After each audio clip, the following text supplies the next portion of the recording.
Eu tenho só que perder a vergonha na cara.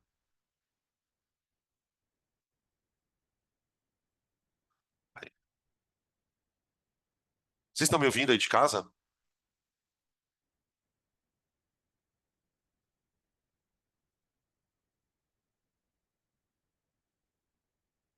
Beleza. Então bora lá. Ao som de Beyoncé.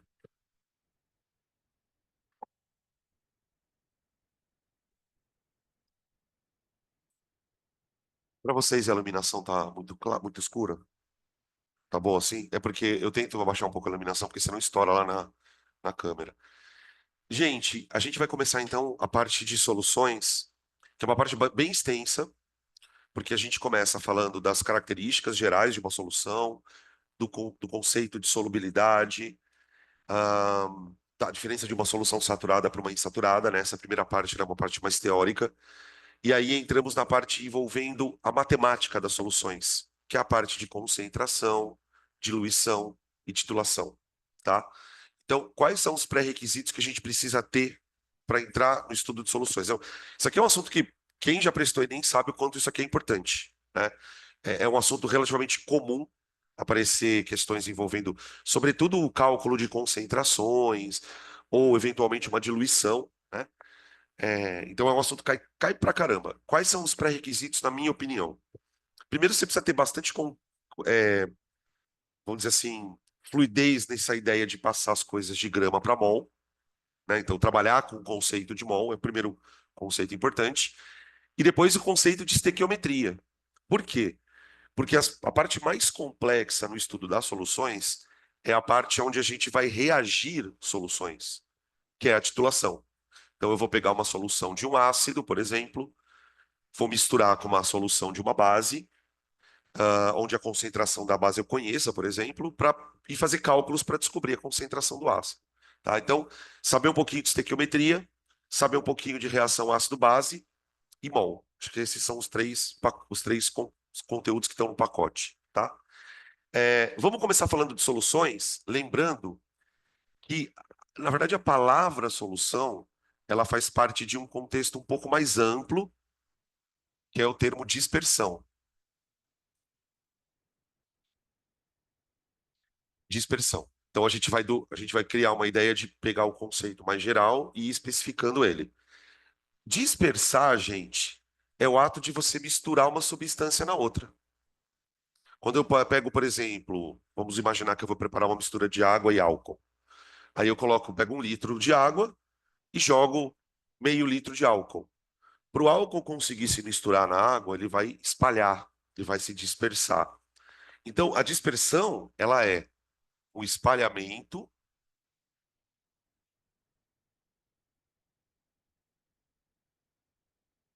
entre duas ou mais substâncias.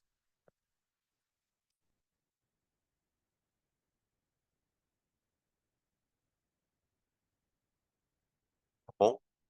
Beleza. Esse espalhamento ele pode dar origem a misturas homogêneas e heterogêneas. É tudo dispersão, tá? A questão é que dentro dessa dispersão a gente tem uma substância que é o disperso e tem uma outra substância que é o meio onde o disperso estará, que é o dispersante. Peraí, professor, isso aí está lembrando uma outra coisa. Você está usando o termo disperso, dispersante. A gente não pode usar o termo soluto, solvente? É mais ou menos essa ideia. Só que o termo disperso e dispersante, ou melhor, os termos, eles são mais genéricos, eles servem para qualquer tipo de dispersão. Qual é o problema? De maneira muito geral, a gente tem 3 tipos de dispersos. Que o disperso, ele é formado por partículas que estão espalhadas dentro de um meio. Isso aqui é o meio, né? Então, por exemplo, numa solução aquosa de sal, eu tenho o sal disperso na água. Então, o disperso ele está muito mais no sentido do soluto E o dispersante ele está muito mais no sentido do solvente, tá? O que que a química fez, né, com essa mania que as ciências, de maneira geral, têm de classificar tudo? A química classifica as dispersões de acordo com o tamanho disso aqui, disso aqui. Porque o que que acontece, gente? Dependendo do tamanho dessas partículas, do disperso, essa dispersão ela pode ter características diferentes das outras. Por exemplo, vamos pegar duas dispersões completamente diferentes, só para vocês entenderem o que eu estou falando. Pensa numa solução, que nem eu falei, né? O soro, que é uma solução aquosa de sal, que é uma dispersão de sal na água. Agora pensa numa dispersão que é a maionese, que tecnicamente é uma dispersão. Na maionese, a característica da maionese é completamente diferente da característica de uma solução aquosa. Mas elas têm uma coisa em comum, elas são dispersões. Mas por que que elas têm características tão diferentes, né? Por que que uma tem um aspecto, a outra tem outro? Por causa do tamanho dessas partículas. De maneira geral, a gente tem partículas de disperso pequenas, médias e grandes. Eu vou usar um termo bem genérico, tá, gente? Mas com a seguinte ressalva: essa classificação de pequeno, médio e grande tem a ver com o tamanho, literalmente com o tamanho. Os caras medem o tamanho das partículas. Dependendo da faixa de tamanho, essa partícula é encaixada dentro de um disperso pequeno, médio e grande. E aí, qual que é o Paranauê, pessoal? Para a gente chamar uma dispersão de solução, o disperso ele tem que ser tão pequenininho, tão pequenininho, tão pequenininho, que você não consegue distinguir ele do dispersante. Volta no exemplo da água com sal. Na água com sal eu tenho sal disperso na água. Se a gente pegar uma gota de água com sal e colocar no melhor microscópio que nós conhecemos, mais foda, a gente só para vocês terem noção, a gente tem microscópio, pessoal, com precisão para ver molécula, de tão preciso que é o microscópio. Se você pegar uma gota de água com sal e colocar no microscópio, você não consegue distinguir o que é sal e o que é água. Por que razão? Porque são partículas muito pequenas, tão parecidas, que você não consegue distinguir. Ah, então é por isso que a gente fala que tem misturas que são homogêneas, né? Sim. Nas misturas que são homogêneas, você olha e enxerga só uma fase, essa mistura é homogênea muito porque o disperso e o dispersante são muito pequenininhos. Então, quando o disperso é pequeno, eu chamo ele de soluto. Soluto, tá? Quando o disperso é homogêneo, quando o disperso é muito pequeno, essa mistura de soluto e solvente ela passa a ser homogênea, tá? Então eu posso dizer que nas dispersões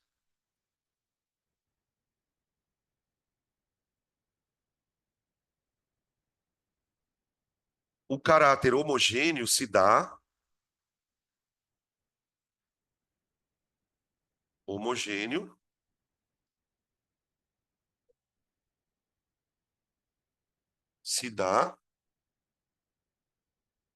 opa,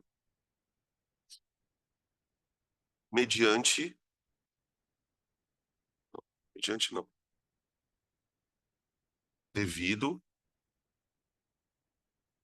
ao pequeno tamanho das partículas do disperso.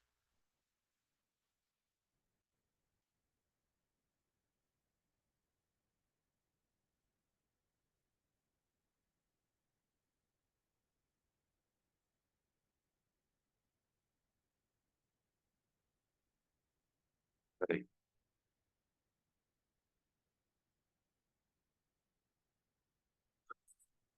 Partículas do disperso. Aqui nós estamos falando de coisas, pessoal, da ordem de micrômetros para baixo. Na ordem de micrômetros para baixo. Na ordem de 10 a menos 6 para baixo, tá? Coisas bem pequenininhas, tipo íons, átomos dissolvidos, tá? Agora, quando o disperso é médio ou grande, aí essa dispersão ela já passa a ser heterogênea, tá? Quando o disperso é médio,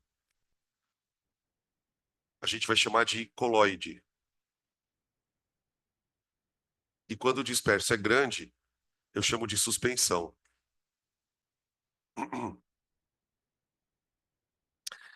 Na suspensão, gente, a partícula é tão grande, a partícula do disperso, tá? Ela é tão grande que você consegue visualizar ela a olho nu. Então, às vezes eu gosto sempre de citar um medicamento que a gente compra na farmácia, que é chamado de leite de magnésia. Ele é usado normalmente para azia, para excesso de acidez estomacal, mas também tem atividade laxante. O leite de magnésia é uma suspensão de hidróxido de magnésio em água. Está escrito lá, suspensão de hidróxido. Então, quando você mexe, quando você compra o medicamento, ele está todo lá embaixo. Quando você mexe, tem umas bolinhas brancas subindo, assim. É o hidróxido de magnésio, que ele não é muito solúvel na água, então ele fica suspenso ali, tá? Esses dois tipos de misturas, pessoal, a gente praticamente não estuda muito, tá? Eu vou falar um pouquinho de colloide durante a aula, no transcorrer, o que que é, os exemplos, mas isso não é, essas duas partes não são muito focadas, tá? Pra gente, o que importa mesmo são as dispersões onde o disperso é muito pequeno. Aí eu vou chamar ele de soluto, tá? Beleza? É aqui que a gente vai concentrar toda a parte de concentração, diluição, tá? E é bem fácil você justificar a importância desse assunto, principalmente para quem vai para a área de biológicas, né? Boa parte dos medicamentos que vocês vão usar nos pacientes são medicamentos que vão ser feitos em solução intravenosa. Agora que eu tô lá no TikTok, e eu fico só mexendo com coisa de aluno de medicina, né? Aí o algoritmo manda, né? Não sei se já viram esses caras, é professor mesmo, um aluno dentro da emergência, da UTI, e o cara vai perguntando para os alunos. Então, eles filmam a aula mesmo. Então, o aluno, o professor ali, o cara, olha, o paciente tem isso, isso, isso. O que que a gente faz? Ah, eu faço uma infusão de tantos miligramas a tantos segundos de tal medicamento.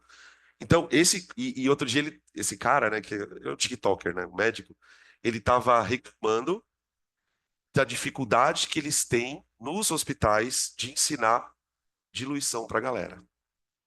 Diluição.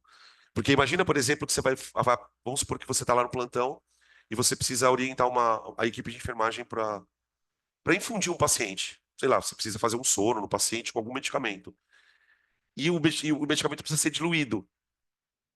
Quem faz essa conta no dia a dia lá do hospital, gente, é o enfermeiro. Então, como que o médico olha ali e sabe se aquela conta está certa? Então, isso aqui é um assunto que galera que vai para a saúde, principalmente a galera da enfermagem e os técnicos, reclamam. Então, é um assunto que vocês têm que ter um certo domínio, até para a profissão de vocês, tá? Por isso que o Enem ama. Você já viram aquelas questões? Ah, o cara toma um medicamento, ele elimina 30% do medicamento na urina, 70% vai para o sangue, quantos gramas de medicamento? É bem nessa linha as questões que vêm de soluções, com realidades bem assim, tá? Para falar de solução, então, vamos começar falando de solubilidade. Solução e solubilidade. Opa, solução e solução é boa, né? Danilo, mas afinal de contas, como é que eu defino solução? Gente, você pode definir solução com duas palavras: mistura homogênea. Ponto. Toda mistura homogênea é solução. Toda mistura homogênea é solução, tá? Agora, solubilidade é uma propriedade diferente. A solubilidade é a capacidade que uma substância possui de, em contato com outra, formar um sistema homogêneo. Então, a palavra solubilidade, gente, ela está relacionada com uma capacidade. Capacidade de um fulano interagir com Beltrano, tá? Essa solubilidade, então vamos escrever aqui, ó. Solubilidade é a capacidade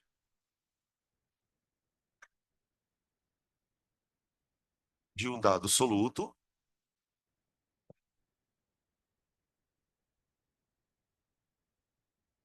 em se dissolver em dado solvente.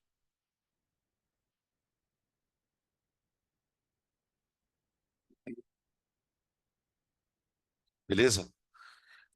Essa solubilidade, ela depende de algumas características químicas do sistema e também depende de algumas características físicas.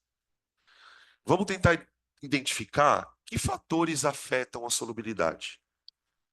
Quando a gente fala de fator, gente, acho que não tem como fugir do mais importante. O principal fator que governa a solubilidade de coisas, pessoal, é a interação molecular. A história do semelhante dissolve semelhante, a história do polar que dissolve o polar, tá? Então, o primeiro fator que vai fazer com que a solubilidade entre duas substâncias seja maior ou menor são interações moleculares. Aqui, acho que já cabe, até porque a gente na frente, na segunda frente, né? A gente está começando a parte de ligações. Então, aqui a gente já pode começar a elencar quais são as interações moleculares relevantes, tá? Que a gente conhece. Não relevantes, que a gente conhece. A gente conhece a interação íon-dipolo. Gente, essa interação ela é muito importante para nós no vestibular. Por quê? Porque a gente vive colocando na água coisa iônica. A gente põe ácido na água, a gente põe sal na água, a gente põe base na água. Então, interação íon-dipolo é basicamente a interação que é responsável por manter os íons envolvidos pelas moléculas de água. É só lembrar do último exercício que a gente fez na aula da semana passada, sobre solvatação, tá? Então, aí eu tenho a ligação de hidrogênio,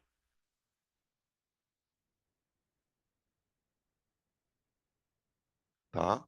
Vocês tomem cuidado na biologia com aquela história das vitaminas lipossolúveis e hidrossolúveis, tá, pessoal?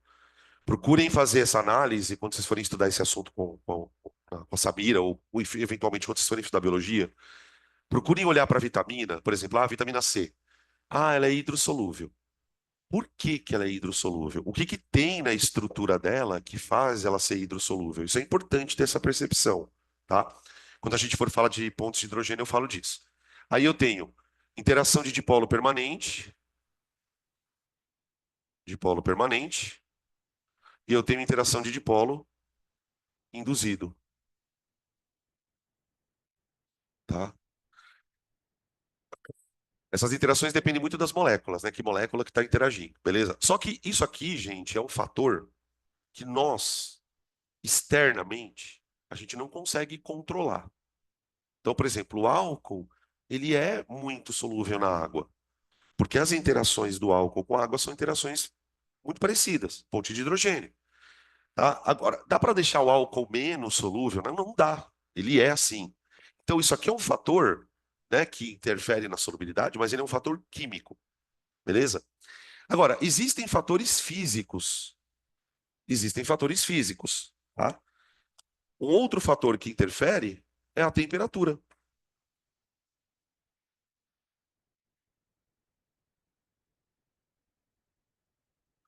A temperatura interfere em solubilidade, tá? Não só a temperatura alta aumenta a solubilidade, mas existem situações em que a temperatura baixa também vai afetar a solubilidade. Isso aqui é um fator físico, ok? A junção desses dois fatores, né? Então, se a temperatura é mais favorável ou menos favorável para a mistura, né? Se as moléculas interagem de tal forma ou de tal forma. Então, a junção dessas duas características me dá essa propriedade que eu chamo de solubilidade, ok? Como é que eu expresso ela, a propriedade? Através de um valor. Então, vamos escrever aqui, ó. A solubilidade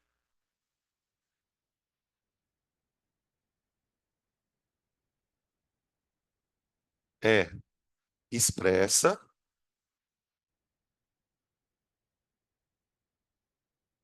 em termos de um coeficiente.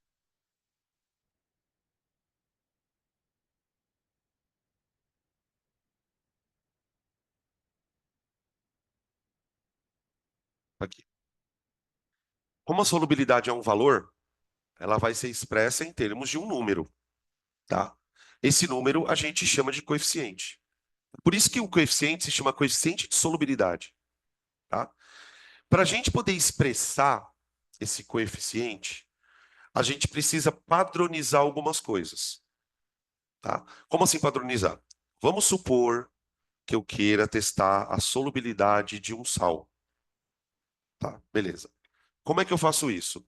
Eu tenho que dizer, olha, eu, fulano, dissolvi tantos gramas de um sal em tantos gramas de água em uma certa temperatura. No coeficiente de solubilidade, sempre aparece a temperatura, embora a gente nunca use ela para fazer conta nenhuma. Ele vai indicar para a gente qual é a temperatura que ele testou. Então, no coeficiente, vai aparecer assim, ó.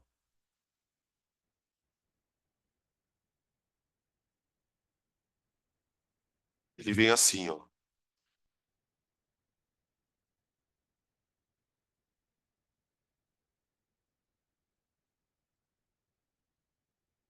Ó, ele vem assim, tá? Ele vem a substância que eu estou dissolvendo, então aqui no caso eu estou usando como exemplo NaCl, tá? Vem a temperatura que eu estou usando, que eu estou fazendo o teste, né? Então estou usando a água a 25 graus, tá? E aí vem a quantidade de soluto e a quantidade de solvente, tá? Observa que na solubilidade, a solubilidade ela é um pouco diferente da concentração, tá? Aqui nós estamos dizendo quanto tem de sal numa certa quantidade da água, certo? Quando a gente for trabalhar com concentração, aqui não vai estar a quantidade de água, aqui vai estar a quantidade de solução, tá? Que é diferente. Se eu perguntasse para vocês assim, imagine então que eu coloquei 100 gramas de água e 30 gramas de sal. A minha solução era de 130 gramas. Então toma cuidado, porque isso aqui, ó, oh meu Deus.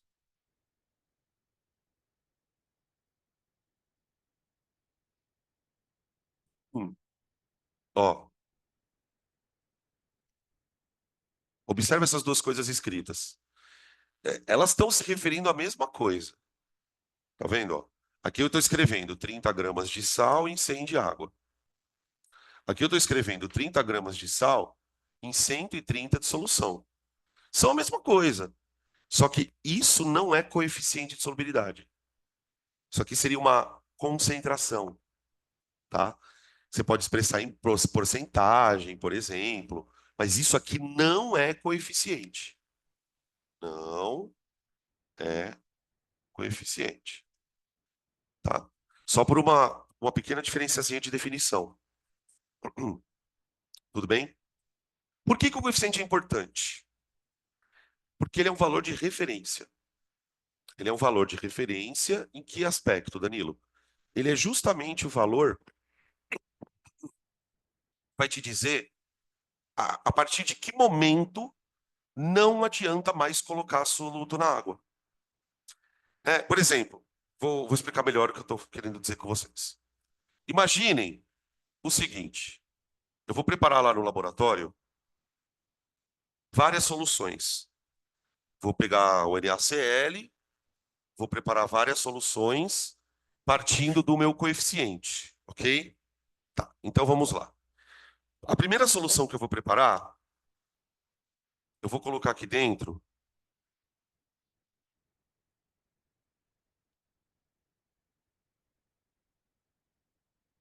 200 gramas de água. Coloquei 200 gramas de água, ok? Aí eu vou colocar ali dentro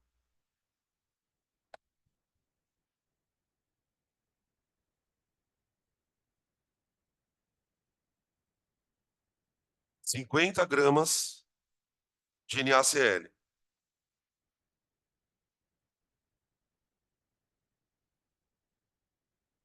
Será que se eu colocar 50 gramas de NaCl em 200 gramas de água, eu consigo dissolver tudo?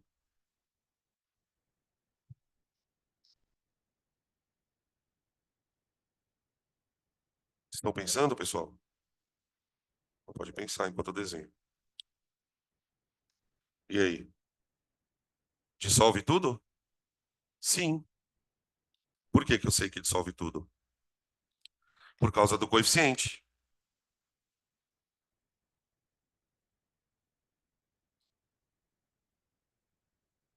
Agora eu tenho 50 gramas de soluto dissolvido,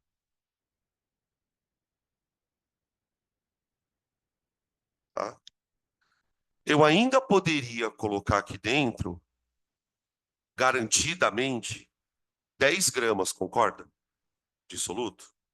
Quem me ajuda a fazer essa conta é o coeficiente, né? A minha conta é a seguinte, ó. 30 gramas de sal são capazes de saturar 100 gramas de água. Essa é a conta que a nossa cabeça faz, tá, gente? Eu estou fazendo passo a passo, mas eu sei que vocês conseguem fazer isso de cabeça. Se 30 gramas de sal saturam 100 gramas de água, qual é a máxima massa de sal para saturar 200? Então, o coeficiente de solubilidade, ele acaba sendo uma espécie de norteador da máxima massa que eu consigo dissolver dentro de uma certa quantidade de solvente, evidentemente, né? Porque se eu colocar mais água, eu consigo dissolver mais, tá? Beleza? Essa massa máxima seria de 60. Agora observa uma coisa. Observa que a minha solução, ela foi produzida utilizando uma quantidade de soluto solvente menor do que o limite.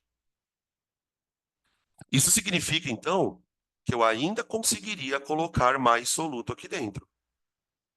Quando a solução está nesse estágio, vamos colocar dessa forma, o estágio onde? Desculpa. O estágio. O que que ele está dando? Que matéria é essa?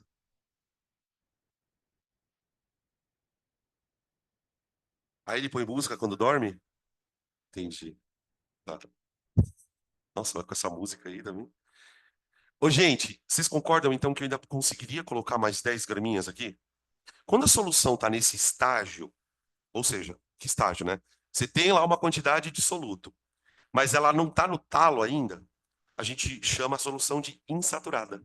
Isso aqui é uma solução insaturada. Vou até colocar aqui, ó. Solução insaturada, tá?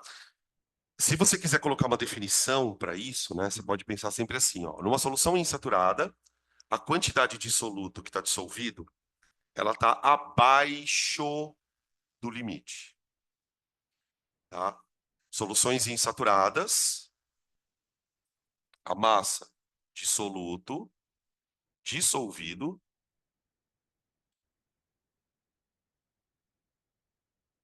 é menor em relação ao limite,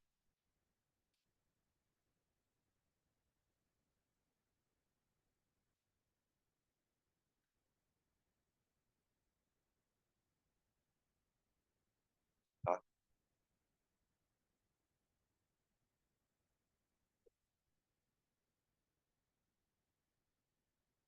Beleza?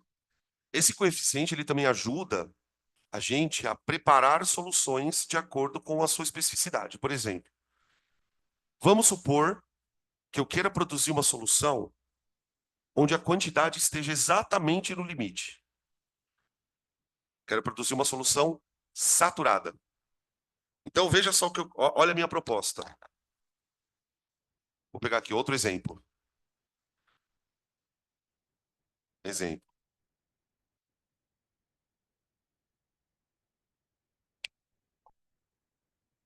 Tá.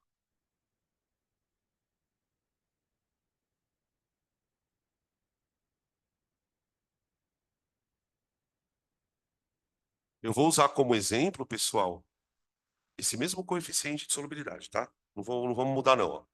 Qual a massa de água necessária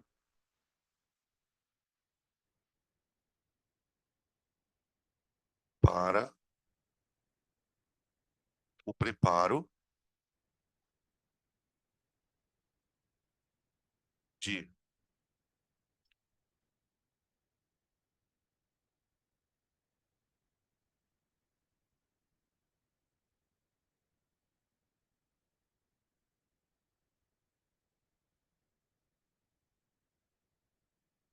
Ó, esse é um processo que quem trabalha muito em laboratório faz.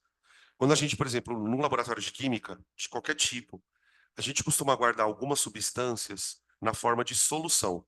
Então, por exemplo, se você entrar num laboratório e quiser usar, vou pegar aqui um exemplo, vai, ácido sulfúrico, você não vai encontrar ácido sulfúrico puro, você vai encontrar ele numa solução.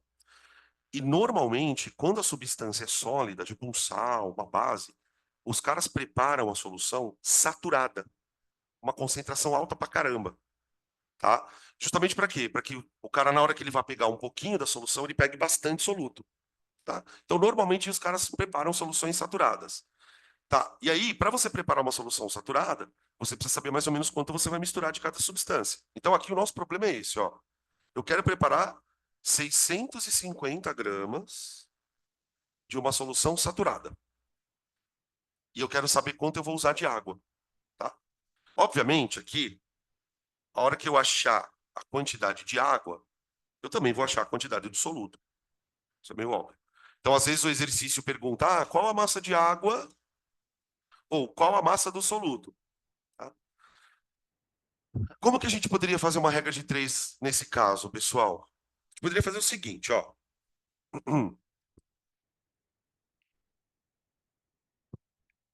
Eu quero preparar 650 gramas de uma solução. O meu coeficiente de solubilidade, ele relaciona a água com o sal. Então, tipo, eu tenho 30 para 100 de água.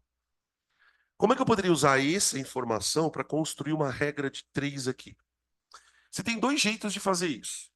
O jeito mais trabalhoso seria você pensar o seguinte: olha, eu não sei qual é a massa de água. Então eu vou dizer que a água vale X. O X é a água. Como a minha solução ela tem 650 gramas, que seria a massa da solução como um todo, eu posso dizer que 650 menos X é o soluto. É o soluto. Beleza? Estou fazendo de acordo com o que eu tenho de informação.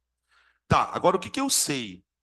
Eu sei que para eu montar uma solução saturada, eu tenho que usar 30 gramas do soluto.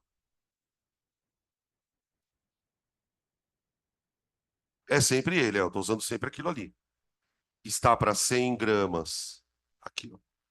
Eu gosto de escrever aqui assim, ó. 30 gramas de soluto saturam 100 gramas de água. De água. Bom? Aí o que que eu coloco aqui? Quanto que eu tenho de soluto? Tá? 650 menos X, X, tá?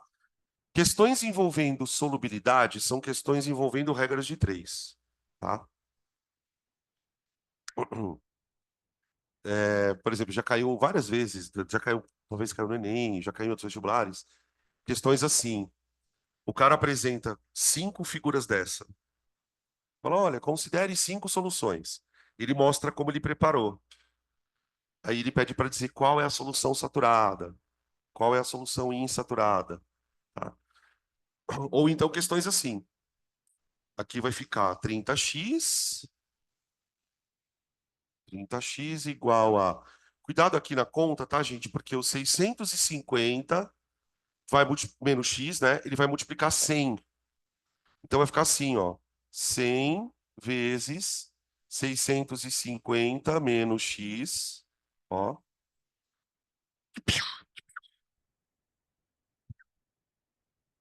Aí fica 30x igual 5, 1, 2, 3 menos 100x. Joga o menos 100x para lá, 130x igual a 605.000. Tá muito zero aqui, não tem não? Não, tá certo. Deu quanto? 500. Então eu uso 500 gramas de água, X, né? E eu uso 150 gramas de soluto, tá? Hum,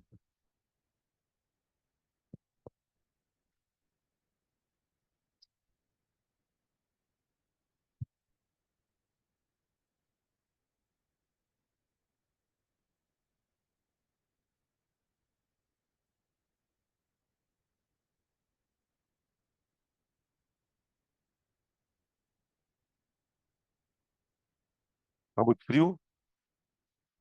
Não? Oi?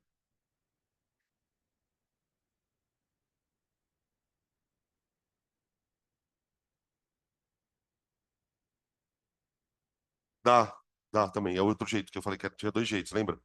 Esse é mais rápido, tá? O jeito que ela falou é o seguinte, ó, gente. Vê se para vocês também faz sentido. Ao invés de eu fazer a regra de três, soluto, solvente, que é que eu estou fazendo soluto, solvente. Eu posso usar essa maracutaia aqui, ó. Que maracutaia, né? Tô falando uma coisa horrorosa. É um truquezinho. Ao invés de você fazer a regra soluto, solvente, você faz a regra relacionando soluto, solução. Por exemplo, ó, o cara, ele quer preparar 650 gramas de uma solução. Então, ao invés de fazer a regra de três assim, eu faço assim, ó. Eu consigo colocar 30 gramas de soluto em 130 de solução. Estou fazendo a regra de três com uma solução.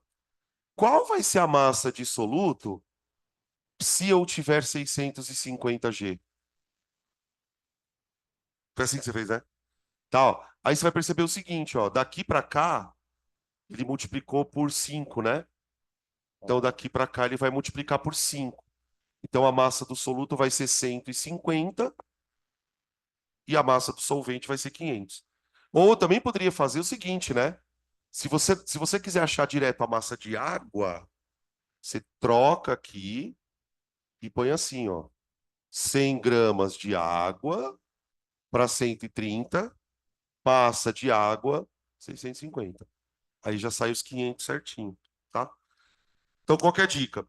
Se o exercício te der a massa total, você pode fazer desse jeito ou pode fazer com a regra de três com a solução. Por isso, vale a pena você pensar nisso aqui, ó, tá? É uma forma diferente de você interpretar o coeficiente de solubilidade. Ela pode te ajudar em algumas questões, tá? É isso mesmo. Ou agora vamos falar do gráfico. Vamos falar do gráfico. Isso aqui é legal. Aqui já vai um toque de aprofundamento, tá? Ó, vamos discutir a questão da temperatura. Eu não vou falar de solução supersaturada agora, tá? Antes que alguém comece a perguntar. Você não vai falar? Não. Vamos falar do gráfico de temperatura. Como que a temperatura afeta a solubilidade? A primeira resposta é: depende. Você tem situações em que a temperatura, o aumento de temperatura, pode afetar a solubilidade. E tem situações em que a diminuição da temperatura pode afetar a solubilidade. Então, como a gente está aprofundando, isso aqui não é uma coisa que eu faço em qualquer aula, eu vou começar discutindo por que que a temperatura afeta a solubilidade.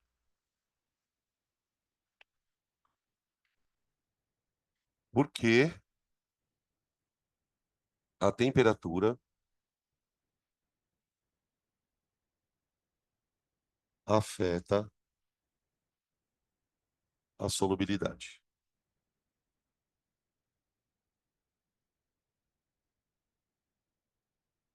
Bom, a resposta mais simples é a seguinte: a temperatura afeta a solubilidade porque a solubilidade é um processo reversível. O que que significa dizer que um processo é reversível? Que ele pode caminhar nos dois sentidos. Vocês sabem que existe uma parte gigante da química só dedicada a estudar esse tipo de processo, que a gente chama de equilíbrio. E dentro do estudo dos equilíbrios, que é um estudo que a gente faz lá no meio do meio do ano para frente, a gente aprende que um equilíbrio ele pode ser controlado. Porque, de maneira geral, o que que o equilíbrio propõe? O equilíbrio propõe, primeiro, que existam processos reversíveis. Então, no nosso caso, como é que a gente poderia entender a solubilidade como um processo reversível? Imagina uma substância X, qualquer, pode ser um sal, sólida, virando X aquoso, ok? X virando X sólido virando X. Aqui a gente está falando da solubilidade na água, né? Podia ser qualquer coisa. O que que a teoria de equilíbrio propõe? E ela propõe não, ela prova, né? Que é assim, que primeiro, esse processo ele é reversível, ou seja, do mesmo jeito que você pode criar uma solução, você pode desfazer uma solução, né? O contrário de dissolver seria precipitar. Então, isso aqui a gente chama de equilíbrio de solubilidade. Agora, o que que acontece, pessoal? Esse tipo de reação tem uma tendência, é uma tendência, como é que eu posso dizer? Espontânea mesmo. Toda vez que você coloca um sistema desse, dentro, uma reação dessa para acontecer num sistema fechado, ela tende a entrar em equilíbrio. E o que que isso quer dizer na prática? Que essas reações elas tendem a ocorrer com a mesma velocidade. Então, tipo assim, tenta imaginar uma situação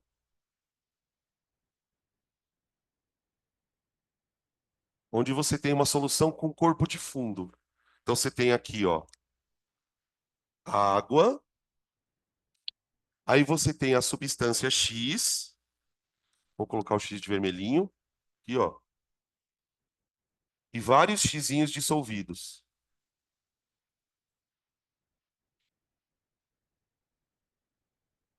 Aqui.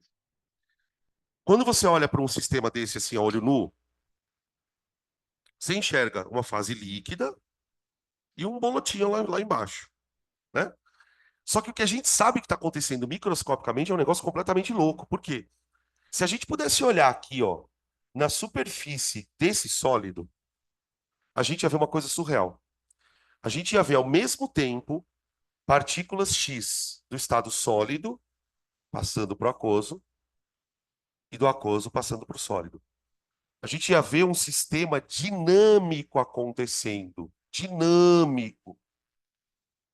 Aí você fala, tá, Danilo, mas o que que a temperatura tem a ver com toda essa porra? Primeiro você precisa entender que isso aqui acontece. Tá, agora, o que eu posso fazer é controlar o equilíbrio favorecendo uma das duas reações. Eu posso fazer isso de várias maneiras. Uma delas é mexer na temperatura. Por exemplo, vamos imaginar. E aí vocês têm que lembrar de uma outra. Nossa, peraí, que a caneta está meio vazando. Vocês lembram que quando uma reação ocorre, essa reação ela é capaz de ou liberar ou absorver energia do meio na forma de calor. A gente chama essa energia de ΔH, de variação de entalpia. Toda reação tem um ΔH. Existem reações que são exotérmicas e existem reações que são endotérmicas, as que liberam e as que absorvem. Esse fato de que reações gostam de liberar calor e reações gostam de absorver calor, esse fato, porque isso é um fato, ele pode ser usado para a gente controlar que reação eu quero que aconteça mais. Por exemplo, se eu quiser controlar o equilíbrio, a primeira coisa que eu tenho que fazer é descobrir qual dessas reações aqui, ó, libera calor. Vamos supor, qual que vocês querem que libera calor? Vai, escolhe uma aí. A que vai para a direita ou a que vai para a esquerda? A que vai para a direita? Então eu quero que a reação que vá para a direita libere calor. Então eu vou escrever assim, ó, é, mais calor, tá?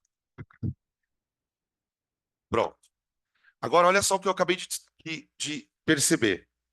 Se a minha reação que vai para a direita libera calor, ela vai ser chamada de reação exotérmica. E, portanto, a reação inversa, endotérmica. Ok? Tá. Então, de maneira geral, eu tenho uma reação que libera e uma que absorve. Tá bom? Beleza. Vamos imaginar agora que eu queira aumentar a solubilidade desse cara. Quero dissolver mais. Se eu quero dissolver mais do corpinho de fundo aqui, eu tenho que dar um jeito de deixar essa reação aqui, ó, mais rápida. Você tem a reação que volta e a reação que vai, tá? Como que eu posso fazer isso? Tirando o calor da reação. Tirando. Se eu vier aqui, ó, e começar a tirar calor, tira calor. Como assim tira calor, professor? Eu não estou entendendo o que você está falando. Põe na geladeira a porra do negócio. É disso que eu estou falando. Pega isso aqui e esfria. Conforme você começa a tirar calor, esse processo de retirada de calor, ele vai ser, entre aspas aqui, pelo amor de Deus, tá? Ele vai ser sentido pelo equilíbrio. E aí tem toda uma dinâmica. Quando você tira calor, o equilíbrio trabalha no sentido de produzir mais aquilo que você tirou. Isso é chamado de princípio de Le Chatelier. Já falar disso, puta, pra caramba no segundo semestre. Então, o que que acontece? Na hora que você tira calor daqui, você está deslocando um equilíbrio. E ao deslocar o equilíbrio, você aumenta a solubilidade. Você produz mais do cara aquoso. Entendem? Agora, qual é a situação que precisa tomar muito cuidado, gente? Nem sempre o calor é produzido para cá. Essa reação aqui, ó, ela é exotérmica. Agora, presta atenção no que eu vou fazer aqui. Quer ver? Olha que legal. Eu vou construir um gráfico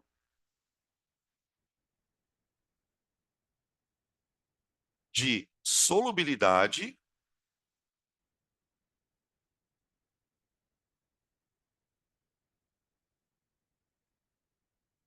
por temperatura.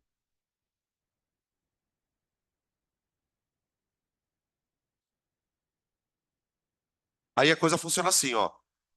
Quanto mais calor eu tiro, mais a reação tenta produzir esse calor de volta. Quanto mais eu tiro. Só que qual que é o problema? Quanto mais a reação tenta gerar o calor de volta, ela vai produzindo mais isso aqui, não vai? Então eu posso construir um gráfico assim, ó.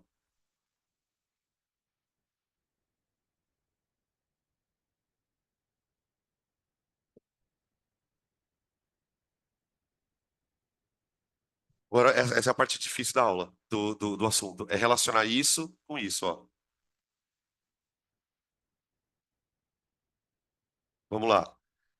A reação, a reação que dissolve o sólido, ela é uma reação que gosta de perder calor. Então, quando eu tiro calor, eu estou, entre aspas, facilitando esse processo. Então, a quantidade de X dissolvido tende a aumentar quanto mais calor eu tiro. Sim ou não? Então, o gráfico vai mostrar que em temperaturas mais baixas, a solubilidade do cara é maior. À medida que eu vou aumentando a temperatura, a solubilidade do cara vai diminuindo. Tá?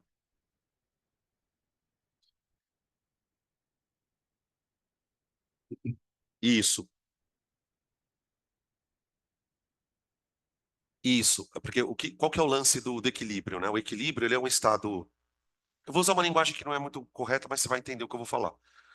O equilíbrio é um estado tão gostoso para a reação, tão bom, que tudo que você fizer na reação para tirar ela do equilíbrio, ela vai tentar refazer de volta.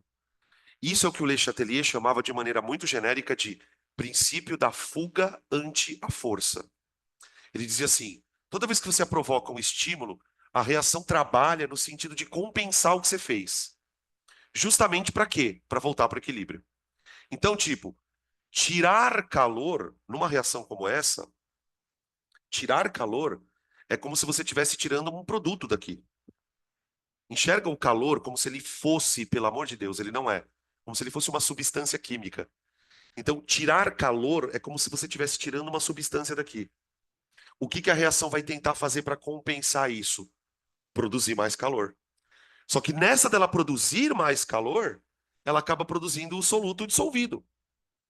Então, tipo, quanto mais calor eu tiro, no final das contas, mais soluto dissolvido eu tenho. Hã? Ela simplesmente produz o calor, cara. Ela sempre é um delta H de reação. Eu vou te dar um exemplo que a gente tem na prática.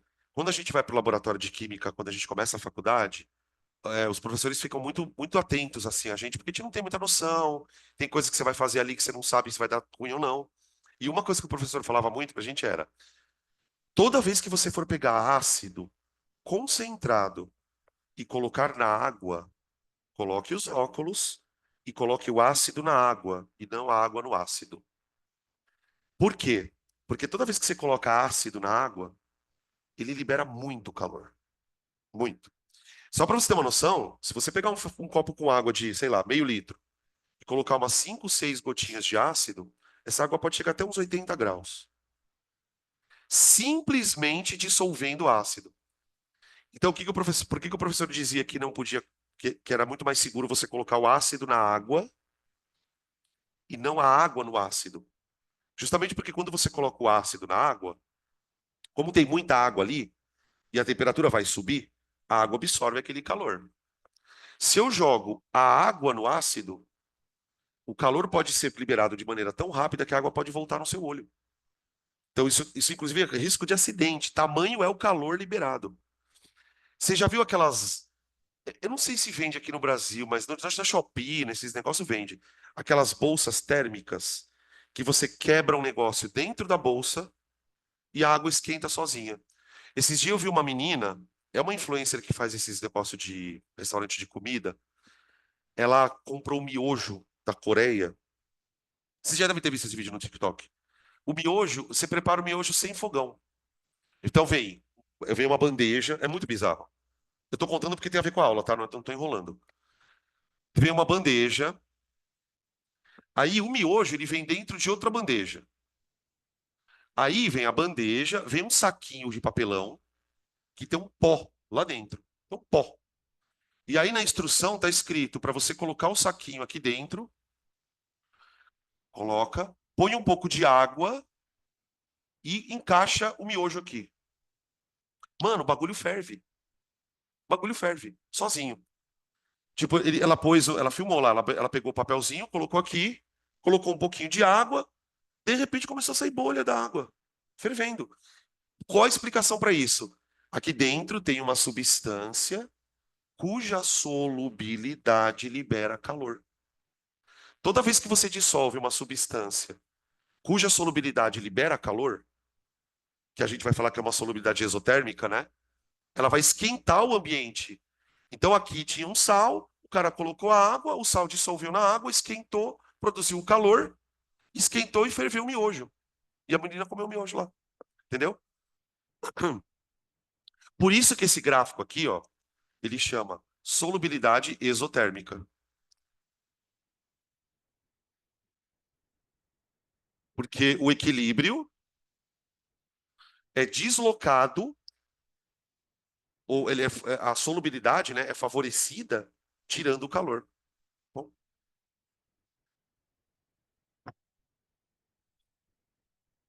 para calor, para o ambiente, ele é dissipado. Na verdade, a resposta mais bonita é: esse calor ele provocou o aumento da entropia do universo. É, ele foi perdido.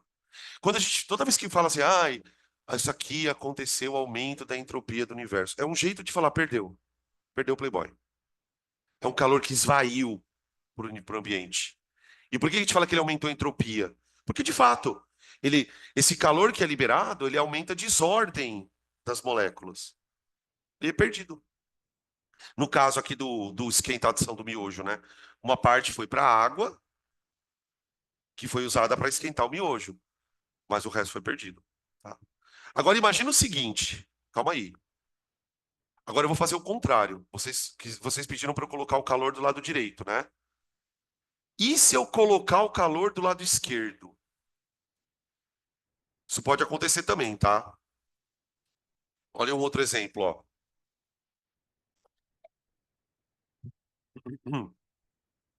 X mais calor, dando, vai e volta, né? X aquoso.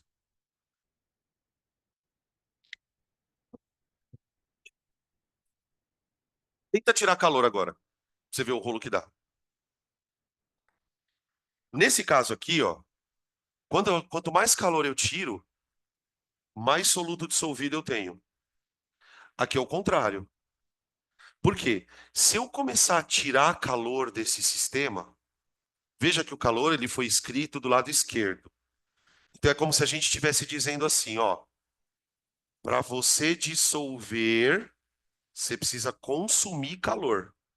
Quando eu falo você, não é você, é a reação, tá? A reação precisa consumir calor para conseguir dissolver o bagulho. Então, quer dizer, se eu quero dissolver mais, o que que eu tenho que fazer aqui? Tacar calor. Então, aqui, o gráfico, ele é diferente. Quanto mais quente, mais dissolve.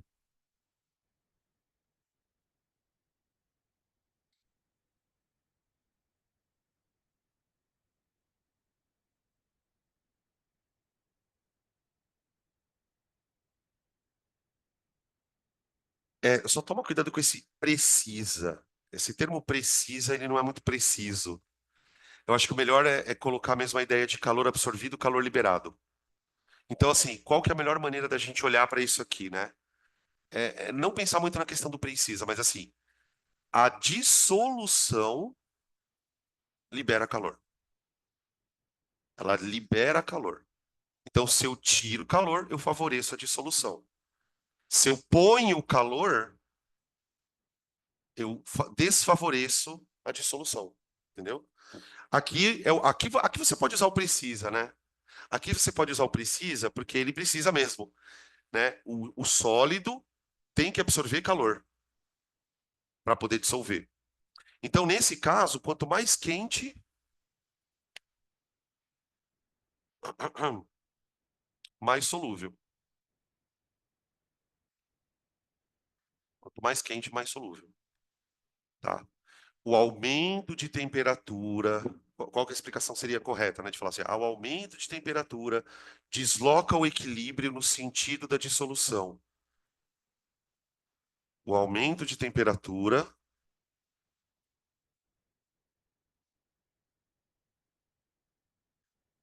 o aumento de temperatura desloca o equilíbrio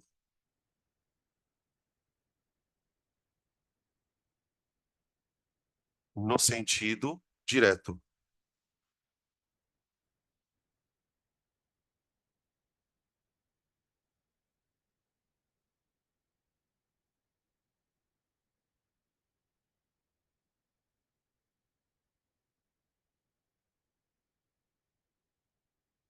tá? Inclusive, pessoal, eu não ia nem falar sobre quanto tempo eu tenho de aula. Me fala só para eu. Tá, beleza.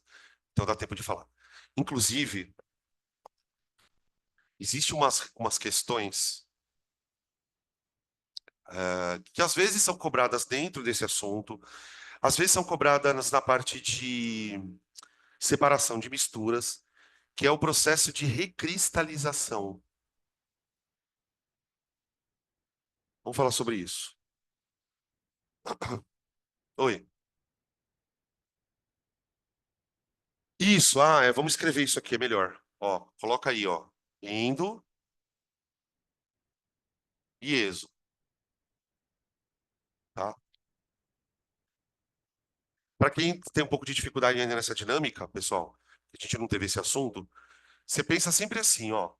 Pensa no calor como se ele fosse um produto ou um reagente. Então a ideia é, ó, se o calor é colocado do lado direito, ou seja, se o calor é enxergado como produto, então você está dizendo que a reação produz calor. Se o calor é colocado no reagente, então ele é encarado como se fosse uma coisa consumida, então a reação consome calor, então ela é endotérmica. Automaticamente, quando você determinou o sentido de uma das reações, o da outra você também sabe porque é o oposto, tá? Beleza? Sobre a recristalização, gente.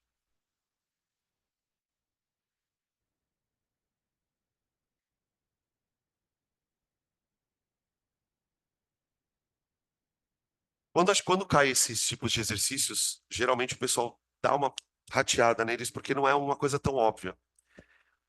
Vamos pensar primeiro no termo recristalizar. Você só recristaliza uma coisa que um dia já foi cristal. Por isso, recristalizar. O recristalizar se refere ao fato de você conseguir separar um dos solutos de uma solução por meio de uma precipitação. Então, vou escrever aqui, ó. O que é recristalização? É um processo de separação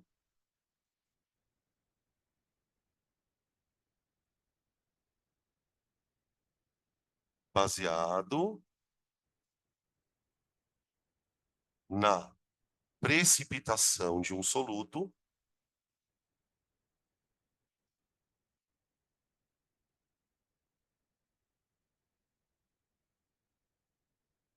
por diferença de temperatura, por variação de temperatura.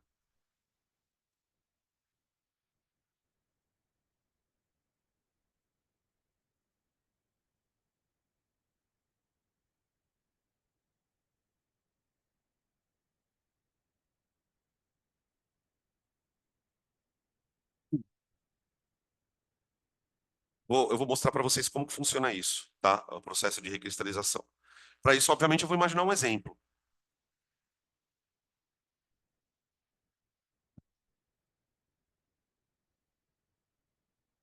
Professor, mas dá para fazer recristalização com qualquer tipo de mistura? Não, óbvio que não.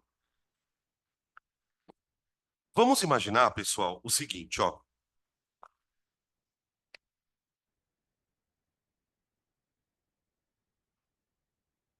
Vamos considerar que eu tenho uma mistura de dois sais, tá bom? Eu não vou colocar nomes aqui porque eu não quero expor ninguém. Então é A e B. Pronto. Os nomes foram omitidos para evitar qualquer tipo de constrangimento. Só que qual que é o problema? Os caras estão no estado sólido. Tem lá uma mistura de dois sais que não dá para fazer catação, aqueles métodos que a gente vê na quinta série, né? Livigação. Não tem como você separar por método visual dois sais, né? Um por um, não tem como. Até porque, por exemplo, se os sais fossem de cores diferentes, até você podia tentar ali, mas nem sempre isso é possível. Ah, geralmente dissolver na água, os dois dissolvem. O ideal seria tentar usar um solvente onde um fosse solúvel e outro não, mas isso não acontece porque os dois são sais. Então, tipo, se um dissolve na água, o outro também dissolve. Se um não dissolve no álcool, o outro também não dissolve. Então, esse tipo de situação é uma situação muito comum onde a gente usa a recristalização. Você tem substâncias muito parecidas, são sais, né? E aí eu vou usar algum tipo de diferença. Bom, aí o que que eu faço? Eu vou verificar quais são as propriedades desses sais. E aí eu vou lá no eu vou lá e descubro um gráfico que mostra o seguinte: solubilidade em função do tempo, em função da temperatura, perdão. Aí eu percebo uma coisa muito legal. Eu percebo, quando eu vou consultar as propriedades dos dois sais, eu percebo que o sal A, ele tem uma solubilidade que quase não varia com a temperatura. É uma solubilidade alta, ela aumenta um pouquinho com a temperatura, mas quase não aumenta. Por outro lado, o sal B, ele já tem um comportamento bem diferente. O sal B, ele é um sal cuja solubilidade varia bastante com a temperatura. Então, o que eu quero dizer com isso?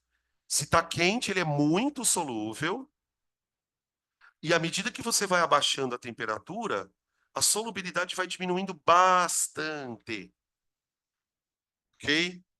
Então, eu quero separar os sais usando esta informação. Vou fazer uma cristalização. Então, o que que eu faço? Primeiro, eu pego, porque assim, qual que é o truque?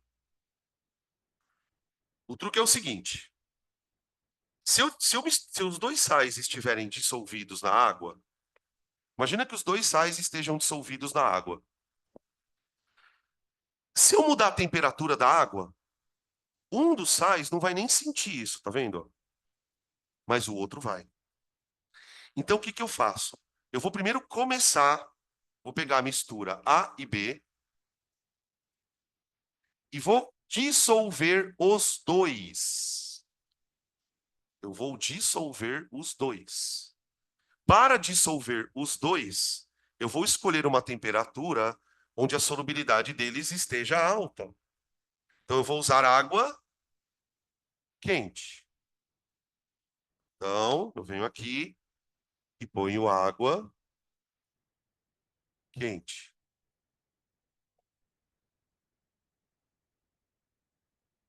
Quando eu colocar água quente, eu vou ter um sistema agora onde o A e o B estarão dissolvidos em água. Então, agora eu tenho A aquoso, B aquoso. Professor, você não fez nada, você só dissolveu isso, isso. Agora eu vou fazer o seguinte, eu vou precipitar um deles.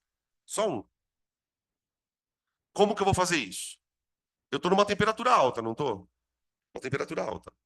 O que que vai acontecer com a solubilidade do ar se eu abaixar a temperatura? Nada. Foda-se. Ele vai continuar dissolvido.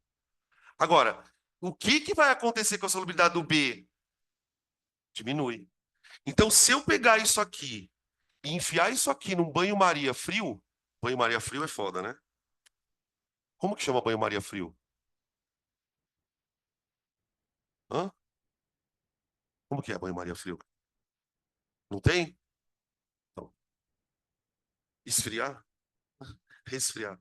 Banho resfriar. O que que vai acontecer quando eu colocar aqui água fria, gente?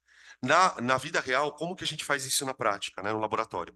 Você está lá com a solução em água quente, aí você prepara aqui do lado uma bacia com banho de gelo e água. Têmpera. Ah, os caras, velho. Você procurou onde isso? No Google? Então, que bom que você ainda está procurando no Google, porque a minha filha procura no TikTok as coisas. Ela estuda pelo TikTok. Fudeu, né? Fudeu, acabou o mundo. Quando os alienígenas chegarem, o que que eles vão falar para, que nós vamos falar para eles? TikTok. É têmpera. Então eu faço a têmpera. Que chique. Tô me sentindo um alquimista que faz ouro. Têmpera. É assim que faz ovo de Páscoa, é verdade, né? Que tem que esfriar o chocolate. Eu lembro daquelas programas do. Eu ia falar programa do iFood, nada a ver. O programa do MasterChef, quando vai o cara da Cacau Show. Vocês já viram? Sempre vai o dono da Cacau Show em um dos programas. E ele sempre tem que fazer a têmpera do chocolate. E, mano, eles estragam o chocolate. Dá uma pena de ver, cara. Aqueles monte de barra de chocolate indo pro caralho. Tudo bem. É, têmpera. O que que vai acontecer quando eu fizer a têmpera? Agora eu gostei dessa palavra. O que que vai acontecer quando eu fizer a têmpera? O B vai precipitar. Como que faz, né? Normalmente você pega o frasco, coloca no banho de gelo e vai agitando. Tem que ir agitando. Quanto mais você agitar, maior a chance do negócio precipitar. Quando você terminou aqui, você vai ter B sólido, porque ele precipitou por causa da temperatura baixa, e o A aquoso. Só um minutinho. Cristalizei. Na verdade, eu recristalizei, né? Eu recristalizei. Eles eram cristais, eu descristalizei e recristalizei. Aí a última fase seria para separar o sólido da solução, eu faço aqui uma filtração. Pronto, agora pode perguntar.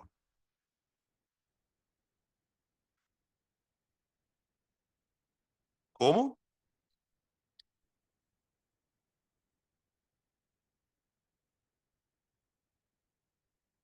Como que seria isso? Eu vou te propor uma coisa para você fazer na sua casa. Pega água quente, pega um copo com água quase fervendo, coloca umas 5 ou 6 colheres de açúcar. Ela vai dissolver. Põe na geladeira e olha, depois de meia hora. Vai estar tudo lá no fundo. Isso é recristalizar. É o negócio voltar a virar sólido dentro da solução. Então, por exemplo, quando eu pegar isso aqui, e colocar na água fria e deixar um tempo lá e olhar, o que que eu vou enxergar? Eu vou enxergar um frasco com um líquido e um corpinho de fundo aqui. Não é bem o termo decantar, mas é decantar. É isso mesmo. A gente usa o termo precipitar.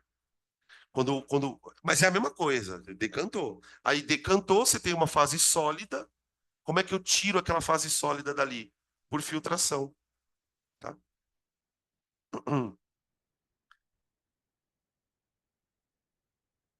Não, não, você está equivocada. Precipitar é uma pessoa que é muito, entende, né? Muito apressada, precipitada.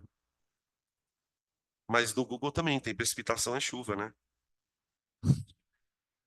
No TikTok deve ter algum vídeo de precipitação também. Hum,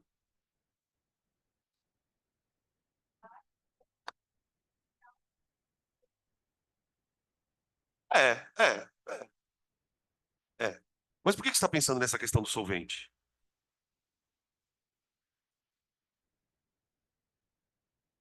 É, mas é diferente. É diferente porque tem uma, eu acho que tem uma coisa a ver com pH, não tem? Não sei do que você está falando, na verdade. Estou viajando. Estou tirando conclusões aqui de uma coisa que eu não sei do que você está falando.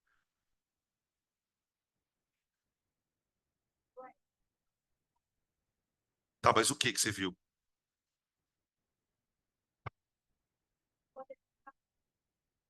Ah, deve ser alguma coisa desse tipo. Deve ser. Já caiu questão assim no Enem. E no Enem, olha, não sei se foi no Enem ou na Unicamp, olha onde o cara foi na pergunta. Ele, ele, ele pergunta, ele fala que A e B, se não me engano, eram dois tipos de insulina. E falava qual era a melhor temperatura onde cada uma era solúvel. E pedia para propor uma técnica de separação como essa. E ele perguntava ainda o seguinte: será que esse método de separação ele é 100% eficiente? Ou quais seriam as limitações desse método? Né? Vamos pensar. Por exemplo, quando a gente tem aqui os dois dissolvidos, ok. Quando eu abaixo a temperatura, a solubilidade do A não muda, né? A do B muda, ela cai. Mas percebam que ela cai, mas ela não cai a zero. Isso é uma limitação do método. Por quê? Porque significa que na hora que você abaixar a temperatura, ainda vai ter um pouquinho do B dentro da fase aquosa. Tudo bem? Porque por mais que a solubilidade do B diminua, para não restar B na água, essa solubilidade ela teria que cair a zero, concorda? Então a limitação do método seria: aqui ainda sobrou um pouquinho do B. Então, por mais que você faça a filtração, você vai retirar uma quantidade relativamente boa do B, mas uma parte vai ficar presa aqui ainda. Tá? Então, mesmo um método de separação como esse, a gente sempre fala isso, né? Método de separação ele sempre tem problemas. Você não consegue fazer o método perfeito, tá? Beleza?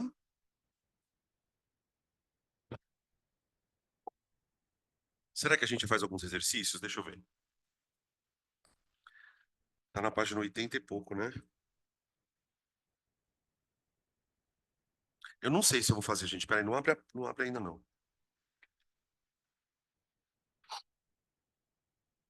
Oi.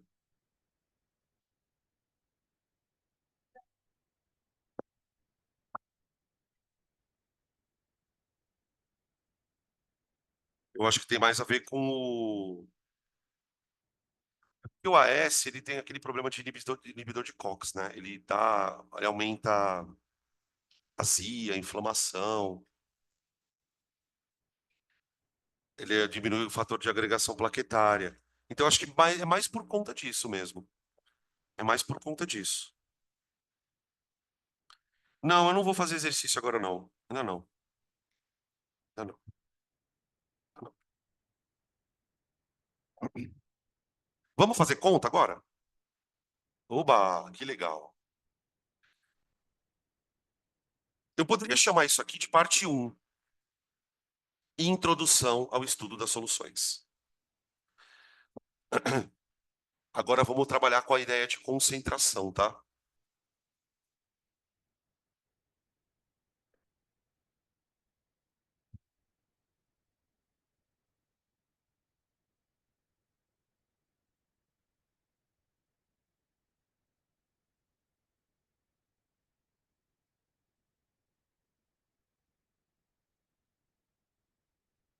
É difícil a gente definir concentração com uma ideia intuitiva, porque por mais que a gente queira fugir do conceito matemático, a concentração ela se resume numa forma de você expressar quanto tem de soluto dentro de uma solução. Então a gente podia escrever assim, ó: concentração é uma forma de expressarmos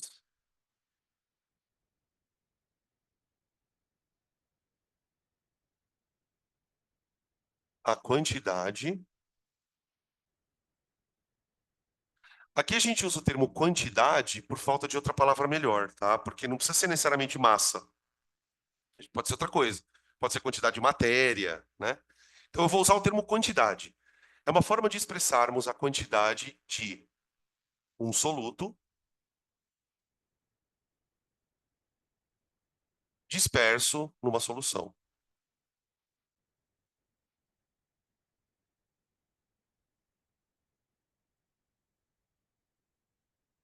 Solução, tá? E fundamentalmente, se você quer ir bem em concentração, se você quer conseguir fazer os exercícios de concentração, lembre-se de olhar a unidade. A melhor maneira de entender o que é concentração é olhar para a unidade, tá? Eu vou pegar algum exemplo bem batidão, assim, só para vocês entenderem onde a coisa vai parar.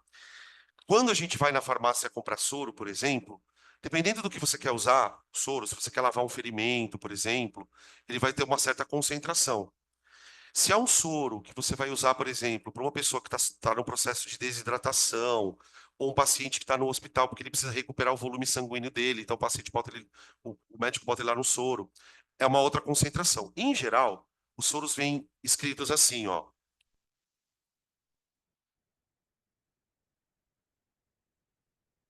Já vou meter logo uma bem louca aqui, ó.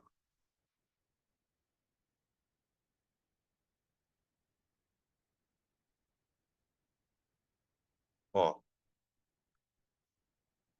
soro fisiológico 0,9% massa-massa. Às vezes não vem nem assim, ó. Só vem 1%. O nosso objetivo aqui é, primeiro, não é sair fazendo conta, é entender isso aqui. Depois que você entende o que está escrito aqui, tudo vai virar uma grande regra de três, tá? Tanto é que quem já teve aula comigo sobre soluções, você vai ver, eu não ponho uma fórmula na lousa. Eu vou apresentar a fórmula para você e falar, ó, a fórmula está aqui, se vira. Mas a gente vai trabalhar olhando para isso aqui. Então, vamos pegar isso aqui e tentar destrinchar o que que é concentração olhando para isso, tá? Bom, eu vou partir da premissa de que soro fisiológico é uma mistura de água e NaCl, tá? Não vou nem colocar glicose aqui. Não vou nem colocar glicose. 0,9% massa-massa. Tá. Por que que tem duas massas aqui na fórmula, na expressão? Porque uma delas é a quantidade de soluto e a outra é a quantidade de solução. Então, quando eu olho para uma informação como essa, na minha cabeça eu já transformo isso numa linha de regra de três. Eu já digo assim, que eu tenho 0,9 gramas de soluto dissolvidos em 100 gramas de solução.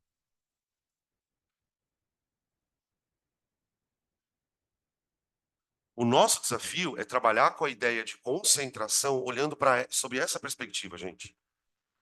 Então, por exemplo, se o cara fala para mim, olha, eu preciso preparar 1 quilo de soro fisiológico 0,9%. 1 quilo de soro fisiológico 0,9%. O que que eu faço? Bom, se eu quero 1 quilo, eu vou usar 9 gramas. Acabou. Pega 9 gramas de sal, põe dentro de um frasco, completa com água até dar 1 quilo, acabou. Montei a solução, tá? Essa que é a dinâmica da coisa. O nosso trabalho aqui, pessoal, é se acostumar com essas unidades. E é exercício, tá? Não tem que ficar muito com muita frescura, não. É exercício, tá? O que que eu vou fazer aqui? Eu vou apresentar para vocês as principais unidades de concentração. Vou apresentar para vocês as maneiras que eu tenho de expressar essa relação. Fala. Posso, posso. Eu quero preparar 1 quilo de soro fisiológico, tá? Vamos supor, tô cagando nas tripas, então eu preciso tomar soro fisiológico. Então eu quero preparar 1 quilo. Se eu quero preparar 1 quilo de soro fisiológico, eu preciso misturar sal com água. Então eu preciso saber a quantidade, certo? Então se eu quero preparar 1 quilo de soro, eu vou precisar usar uma massa M do soluto, tá? Faço a regra de 3, que essa daqui é bem tranquila, 9 gramas. Entendeu? Não, 0,9 para 100. Tá? Aí eu pego, peso 9 gramas, ponho na balança, completo com água. É sempre assim, né? Quando a gente vai preparar uma solução, qual que é a orientação que a gente tem no laboratório? Você primeiro pega o soluto, põe, e depois você completa com o solvente. Não, nunca fazer o contrário, tá? Porque senão você pode passar do volume. Beleza, acabou. É isso aqui. Tá. Então vamos para as unidades. Puta, aqui é foda, cara. Unidades. Principais unidades.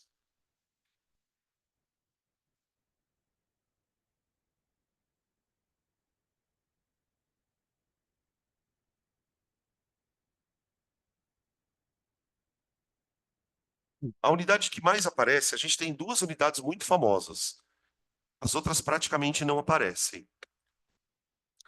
A unidade mais famosa, essa daqui é tão famosa até que até o nome dela é comum, né? Concentração comum. A concentração comum, gente, é uma forma de você expressar quanto tem de soluto numa quantidade de solvente. Só que de uma maneira muito específica. Gramas por litro.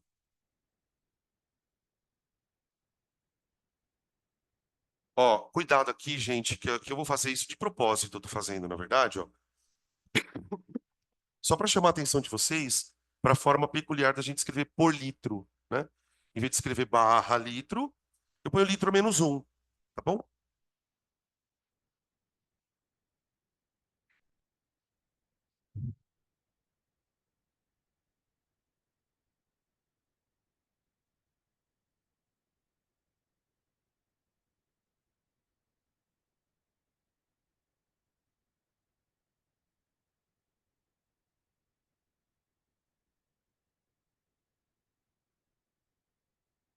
Ó, solução de NaOH 4 gramas por litro. Então imagina que você tem um frasco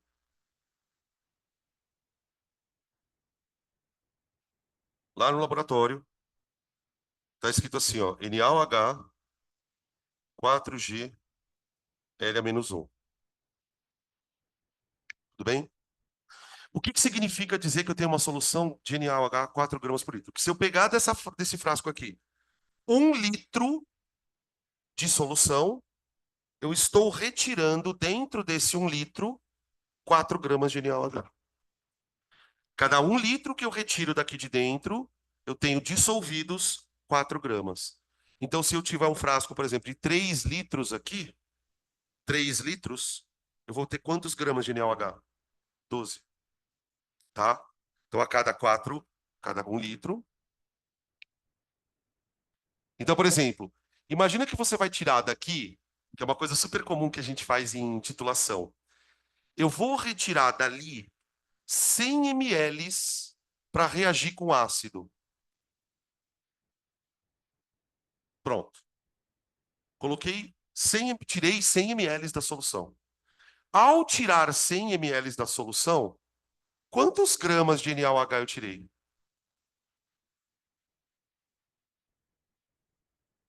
Vocês percebem que não tem porquê se dar o trabalho de ficar pondo fórmula? Porque quanto mais fórmula você põe nesse assunto, mais você se distancia do que está acontecendo, tá? Então, ó, se a cada 1 litro de solução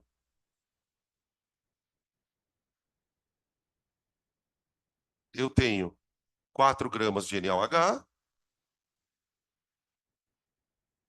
em em 100 ml, eu tenho M, ó. Só tomar sempre aqueles cuidados de sempre, né? Com regras de três. Então, eu tô usando litro aqui, usa litro aqui. Ah, eu quero usar ml, Danilo. Não tem problema. Usa ml aqui, sem problema, tá? Isso aqui vai dar 0,4 gramas, tá? A gente usa muito esse tipo de raciocínio na hora que vai misturar, por exemplo, ácido com base. Então, por exemplo, olha como isso é interessante. Se você está ligado, como isso facilita a tua vida. Vamos imaginar que daqui a um tempo você vai ler a seguinte frase lá no exercício. Para titularmos um ácido, usamos 100 ml de uma solução NaOH, 4 gramas por litro. Para a titulação de um ácido, utilizamos 100 ml de uma solução de NaOH, 4 gramas por litro. Ele acabou de te dizer o quê? Que ele usou 0,4 gramas de base. Só que do jeito mais rebuscado possível. Em vez de ele falar, olha, eu preciso usar 0,4 gramas de base para reagir com ácido. Ele fala, não, eu usei 100 ml de uma solução 4 gramas por litro de base. Então, na hora que ele fala isso, 100 ml, 4 gramas por litro, você na tua cabeça já tem que fazer essa conta para chegar exatamente no que reagiu. Porque o resto é água. Se eu tirar isso aqui para reagir com alguém, o que efetivamente está reagindo é o quê? Isso, não isso. Isso aqui é só um volume onde ele está espalhado. Tá bom, gente? Peguem essa noção, porque isso aqui é muito importante, tá?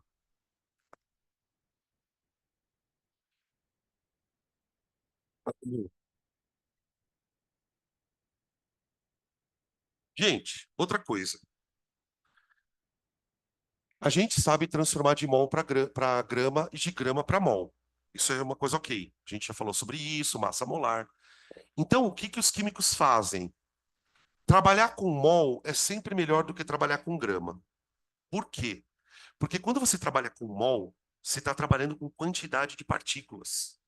Então, por exemplo, é muito mais interessante para um químico falar 1 mol de água do que 18 gramas. Você está falando a mesma coisa, porque 18 gramas equivale a 1 mol. Só que para o químico é melhor falar 1 mol, por quê? Porque eu já entendo, puta, 1 mol, 6, 10 a 23. Eu já faço rápido uma conta com moléculas. Esse conceito de representar as coisas em mols veio para a concentração também. Então, ao invés de eu expressar a massa do soluto, que está dentro do volume, eu vou usar o mol. Então, a gente tem a concentração molaridade. Molaridade ou concentração molar.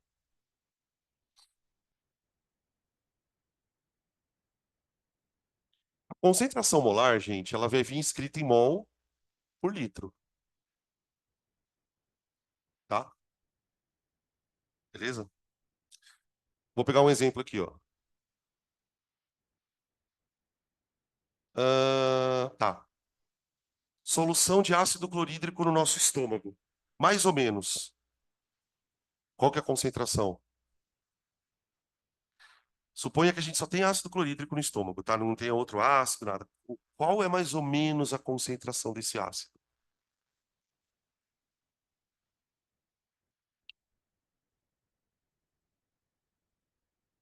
Tô esperando ver o que vocês fazem com aquela informação que vocês decoraram da biologia. Transforma isso num conhecimento agora, criatura. Qual o pH do estômago Eu ia falar qual o pH do estômago na biologia. Não, não, não é na biologia. Qual o pH do estômago de uma pessoa que não tem gastrite? 2. Aproximadamente 2. Quanto isso equivale numa concentração de ácido, mais ou menos? 10 a -2. Então, a concentração de ácido no estômago é aproximadamente isso aqui, ó, gente. 0,01 mol por litro. Isso aqui é o que equivale a dizer que o pH é próximo de 2. Nossa, professor, mas 2 é ácido, né? É. Mas esse número é pequeno. Não, não é pequeno, não, gente. Isso aqui é muito grande. Para uma concentração de ácido, isso é grande pra cacete. Muito grande, tá? Basta você pensar que se você aumentar, só para você ver, numa bateria, a concentração de ácido é essa, ó. Numa bateria.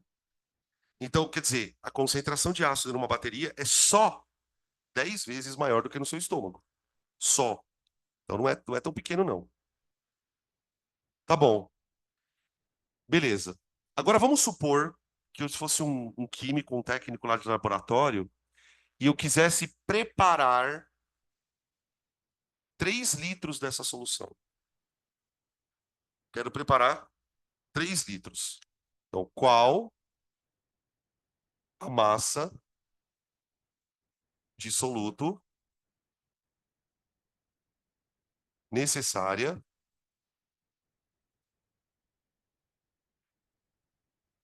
para se preparar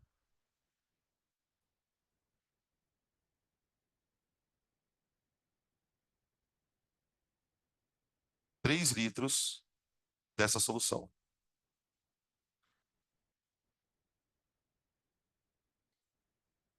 Então, imagina que nós tivéssemos que preparar essa solução no laboratório. Eu precisaria pesar uma certa quantidade do soluto para colocar depois a água e completar o volume, né? Então, eu queria fazer essa continha aqui. Tá? Meu laboratório está precisando de preparar 3 litros da solução. Então, quantos gramas eu tenho que pesar do soluto? Bom, a primeira coisa que eu vou fazer é, como eu estou trabalhando com mol e eu preciso de massa, já vamos colocar aqui a massa molar do carinha, né? Vocês lembram de cabeça quanto que é a massa do HCl, gente? É 36,5, isso. O hidrogênio. Gente, isso aqui o exercício dá, tá? Ai, ele não vai dar. Vai. Tem certeza que ele dá? Dá. É, ele pode dar a tabela, né? É. A tabela pode ter no começo da prova, né, professor? É. É, mas o Enem coloca essa massa pronta já, né, professor? É. E agora, o que que eu faço, gente? Vamos lá, me ajuda. Você pode começar fazendo duas contas. Você pode começar por dois caminhos. O primeiro caminho é: você quer produzir 3 litros? Descobre quantos mols tem em 3 litros e depois passa para grama. Ou então, antes de fazer essa conta, já passa isso aqui para grama. Ó. Tem aluno que prefere começar já passando isso aqui para gramas, tá? Aí fica a gosto de vocês. Eu gosto de fazer com volume primeiro. Então, o que que eu sei? Eu sei o seguinte, ó. Para cada 1 litro que eu quero preparar, eu vou ter que dissolver lá dentro 0,01 mol. Aí, claro, né, a gambiarra, ó, 10 a -2 mol. Isso para cada litro. Só que eu quero produzir 3. Isso aqui vai dar N. Achando o número de mols, eu faço uma segunda regra de 3 para passar para a massa, tá? Então o N vai dar quanto aqui? 3, 10 a menos 2 mol, tá? Depois que eu fizer essa conta, aí com a massa molar. Agora, o mais interessante é fazer uma reflexão rápida sobre o que significa dizer 3 10 a menos 2 mol, né? 3 10 a menos 2 mol seria 3 vezes 10 a menos 2 vezes 6 10 a 23 moléculas. É o número de moléculas que estarão dissolvidas dentro daqueles 3 litros de solução. Por isso que é mais interessante. Por isso que eu posso usar isso aqui, ó, na hora de fazer titulação, tá? Que a gente vai balancear a reação, enfim. Tá, vamos passar isso aqui para grama agora. Oi,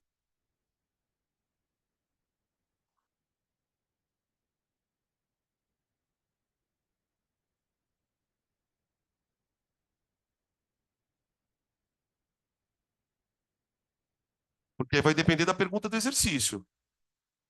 Por exemplo, ele poderia perguntar para mim assim: ele poderia fazer 3 perguntas.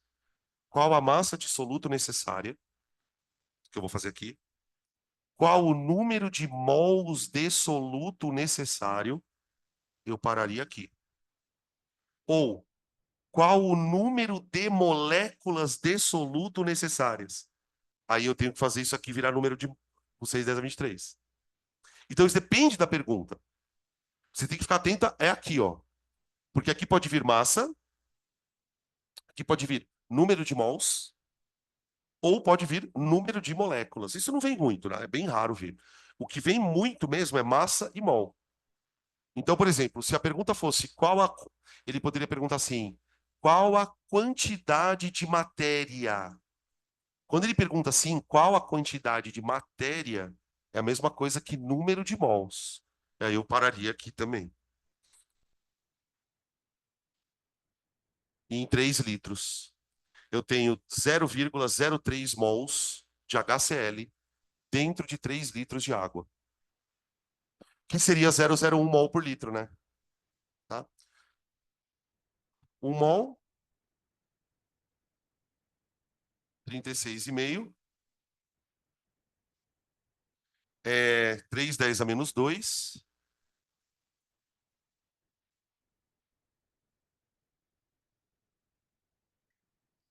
3 6 9, 6 12 18, 108, 109,5.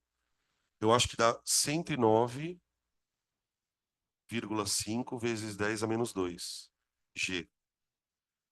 Ou aproximadamente 1,095 gramas. Ô, gente, deixa eu só fazer um comentário aqui, uma reflexão. Imagina, tenta, porque às vezes a gente fica tão preocupado em acertar a questão que a gente não para olhar o número. 3 litros, pensa em 3 litros. Agora, olha que foda. Se você jogar 1 grama de ácido dentro dos 3 litros, 1 grama, você já vai ter uma solução com pH 2. 1 grama de ácido dissolvido em 3 litros de água me dá um pH 2. Isso dá porque às vezes a gente fica tão. Você vai perdendo um pouco da noção do que é um pH 2. Você sabe que é muito ácido, mas você não sabe o quão essa porra é ácida. Então você vê, o ácido é tão forte, o poder do ácido é tão forte, né, que 1 grama disso, em 3 litros, já faz o pH ficar 2. Que é o pH suficiente para digerir um pedaço de carne, né, no estômago.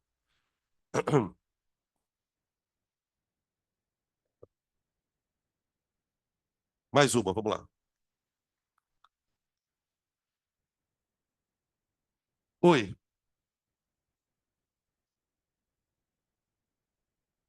eu fiz essa conta aqui, ó. Ah, não, caramba, como ah, não? Você perguntou? Agora aguenta. Ninguém mandou. É porque, assim, pela definição, né, pH é uma conta que você faz. Na verdade, o pH não tem nada de químico por trás. O pH é menos o logaritmo da concentração do ácido. Na base 10, tá? Na base 10. Então, assim, partindo da premissa de que para todo mundo isso aqui é ok, a conta que eu faço é essa. Então, o que que eu sei? Ah, a concentração do ácido é 0,01. Então, se eu colocar aqui, ó, menos o log de, na base 10, né? Aí aqui eu vou colocar a concentração do ácido, que é 0,01. Só que eu vou colocar na potência de 10. Aí aqui tem aquela propriedade, né? Ó. Quando o logaritmando e a base são iguais aqui, ó, o log disso aqui, ele me dá só o expoente. Então, tipo assim, o log de 10 a menos 2 na base 10 é menos 2. Como tem um menos aqui da fórmula, fica menos 2. Aí o pH dá 2. Na verdade, o que que o pH, quem inventou o pH foi muito esperto. O que que ele fez? A definição do pH é feita de uma tal maneira que o valor do pH é basicamente o expoente da concentração do ácido. Tipo assim, vou traduzir melhor isso. Se o meu ácido tiver uma concentração de 10 a menos 2 mol por litro, a hora que eu tirar o log, taranã, o pH vai dar 2. Se o ácido tiver uma concentração de 10 a menos 4 mol por litro, a hora de tirar dá 4. Então, a definição foi feita justamente para fazer esse processo ficar rápido, entendeu? É claro, tem uns outros detalhes aqui, mas no geral é isso, tá?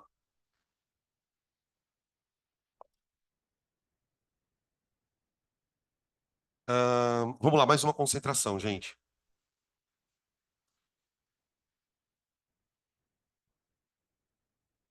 Porcentagens.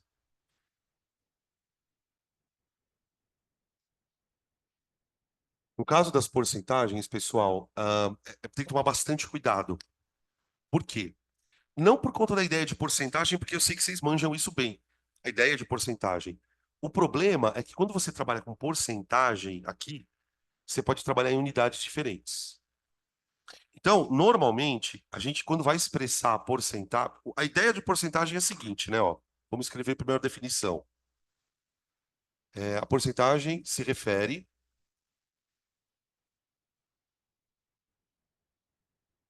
ao número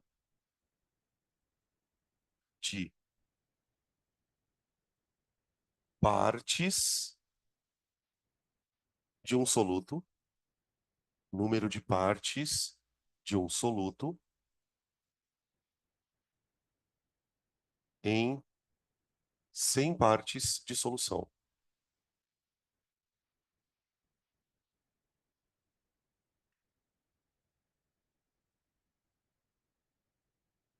A ideia de porcentagem é basicamente isso, né?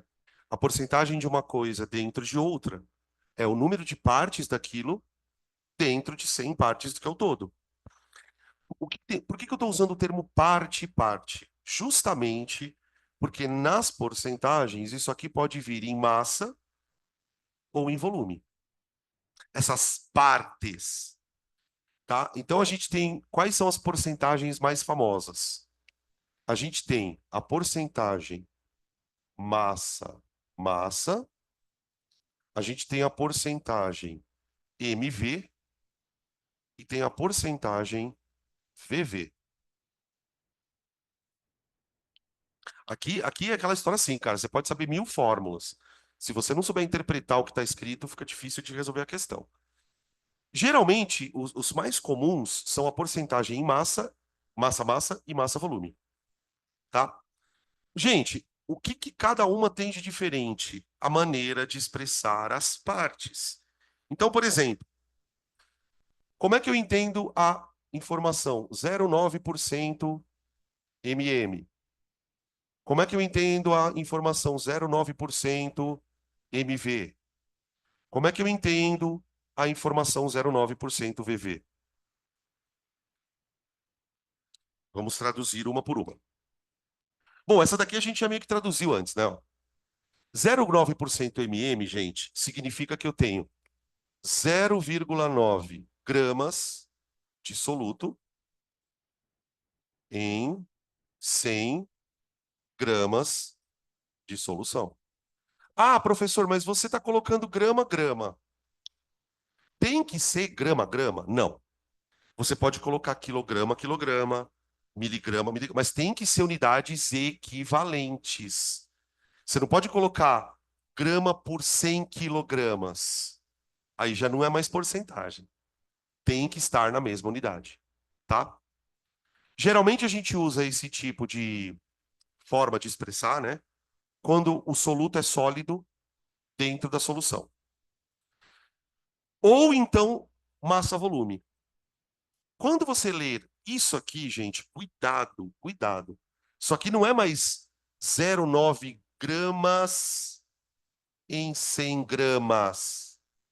Eu passo a ser 0,9 gramas em 100 ml. Ô, gente, olha onde começa o problema. Eu posso dizer que 100 gramas de solução é a mesma coisa que 100 ml?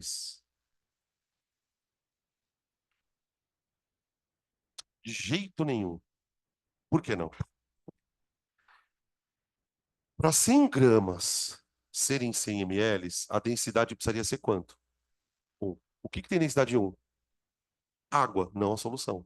Solução não é água. Solução é água com alguma coisa. Às vezes, quando a solução é muito diluída, pode-se considerar isso aqui, ó. Tem exercícios que você consegue considerar isso aqui. Mas isso quando a solução é muito diluída. Porque, no geral, 100 gramas não são 100 ml, tá? Quando se você pegar, por exemplo, 100 ml de água com sal, 100 ml de água com sal, e colocar numa balança, vai dar um pouquinho mais de 100 gramas, tá? Aqui, gente, a gente usa muito para misturas de líquidos, né? A gente usa muito para o álcool, por exemplo, aquela porcentagem que a gente vê no álcool, né? Álcool 70%, álcool 80%. Essa porcentagem, ela é dada em volumes. Então, geralmente, quando a gente usa isso, quando tanto o soluto quanto o solvente são líquidos, mistura de líquidos, tá? Como eu interpreto, por exemplo, ao ler 0,9% VV? VV seria 0,9 ml de soluto em 100 ml de solução.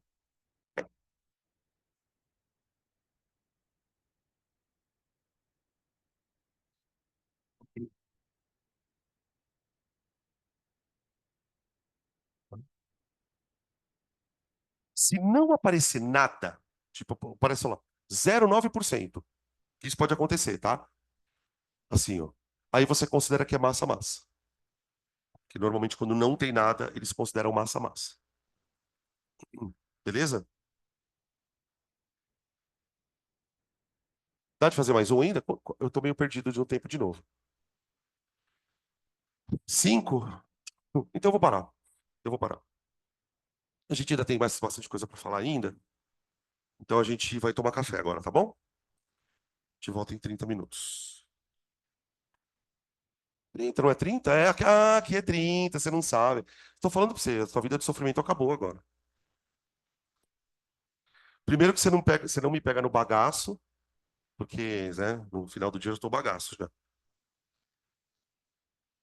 É, espera daqui uma hora pra você ver. Com essas costas doendo. Tá menor, porque o remédio fez efeito. Cheguei do Med Counter às 11 horas. Loucaço de tanto tomar analgésico.